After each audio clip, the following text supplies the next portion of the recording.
Hello. Right, so in this video I'm going to talk about how to handle narcissistic hoovering tactics, part 2, and that's when you have to deal with the narc in person after the discard, okay? Now, it's very probable that if you're still living in the same area as your ex, he's going to find ways to accidentally bump into you. He'll know all your favourite hangouts. He'll know your work location, your schedule very often, and pretty much everything about your usual movements. So to a degree, you're kind of stuck here because you may not want to move job or house or stop using your favourite hangouts. But I do know women who've had to do all of these things to cut contact with a persistent narc, and you may well have to. Every situation is different.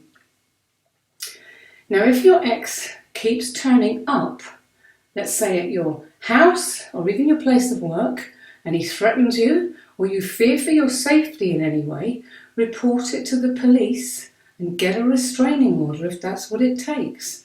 I know many women who've had to do this, okay? Now, those are kind of last-ish resorts, but let's have a look at what you can do if your ex turns up at your usual hangouts before it gets to those stages, because not all narc situations will lead to your having to take such radical action. Some definitely will, but not all of them, okay?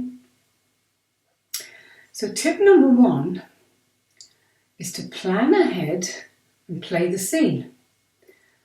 So this will help you immensely if you plan ahead in your mind.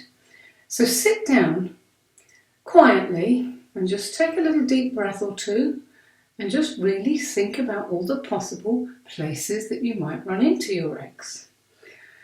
Now, when I say ex, that doesn't just mean your ex-partner. This can apply to any narc that you've gone no contact with. So think about where they might turn up. And even think about implausible places.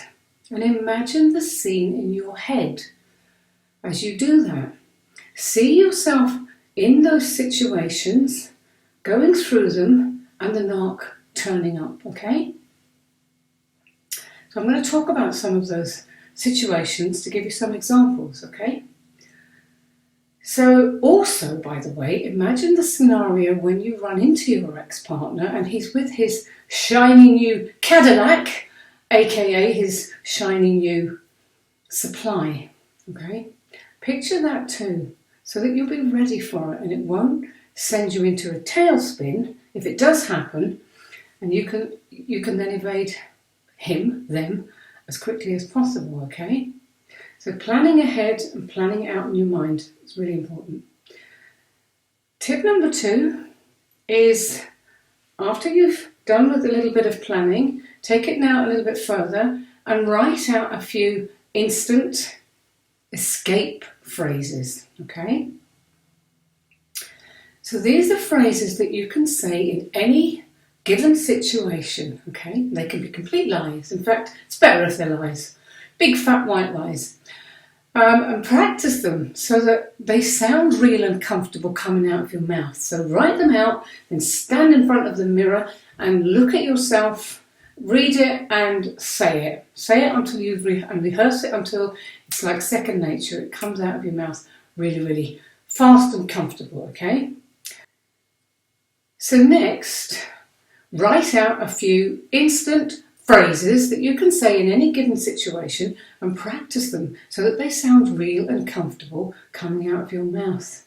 If need be, stand in front of your mirror at home and put yourself into a comfortable but strong pose and just say them. And imagine that your narc is in front of you. You've just walked into him and you say these phrases, okay? Forewarned is forearmed, as they say. And this is one of the best mental preps that you can possibly do to cover yourself in the event that you do run into your nasty ex. Okay, now tip number 3 is, when you're out and about, be alert and ready for action. You can be out and about and just sort of scanning your surroundings, but always be decisive and focused on where you're going. Now, if you have trusted friends who are not friends with the narc. This is absolutely critical, as I've said before. Get them to keep their eyes out for you too. Now, once you're inside a venue, for example, a coffee shop or a restaurant or whatever, sit where you can see the door. If the narc enters, avert your eyes quickly and arrange to swap seats with one of your friends so that your back will now be facing the narc's direction. Now, if he happens to approach you with a big smile and says, "Hi, how's it going?" you just politely or blandly reply monosyllables, "Great," or "Okay," and look back to your friend or friends. Now, it will always help if you have them well prepped about what to do in this scenario, so that they'll know that they can immediately pick up the conversation quickly and effectively ignore the narc, so that you're drawn straight back into the conversation, and this excludes the narc.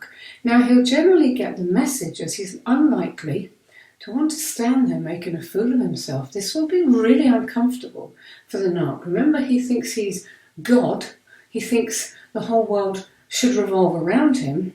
So he'll be really uncomfortable, and he won't want to stand there for very long. He needs to be the centre of attention, and denying him that can really make him shrivel up inside, and at the very least, it should make him just walk away.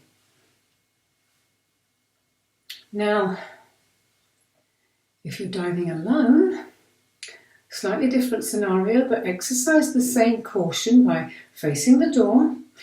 Try to sit in a very open area surrounded by other diners. Now, this gives the narc less chance to start harassing you or smooth talking you if there's lots of ears around that can hear him. Now, again, you need to keep your answers bland and divert your attention to your food. Now, you could say, "Sorry, I can't talk, I've got to be out of here soon." And again, if you start eating and ignoring your ex, he's unlikely to stand there sticking out like a sore thumb, okay?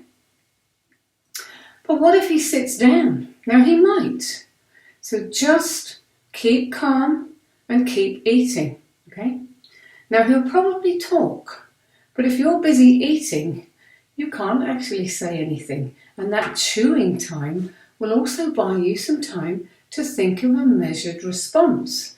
Now, your responses always need to be bland, bland, bland, Oscar-winningly, grey-rockingly bland.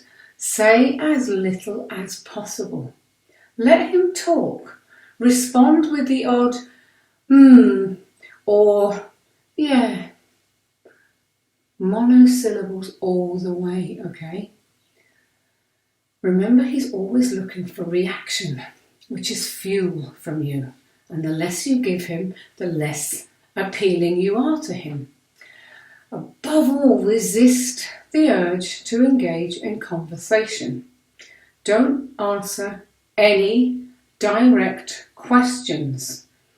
Don't make the mistake that you've got to be polite here. You don't owe this person anything. Finish your meal,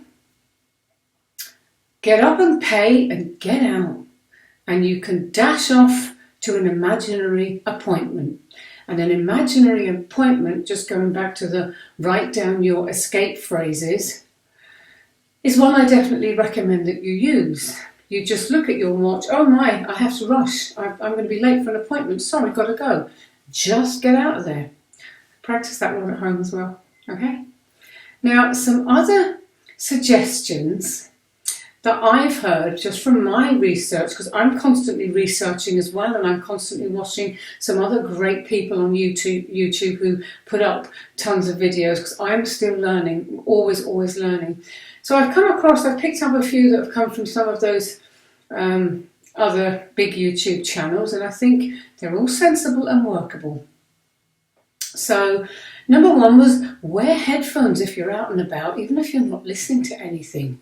And keep your eye out for them, as I mentioned earlier. Keep scanning, and Pretend that you didn't see them if you do.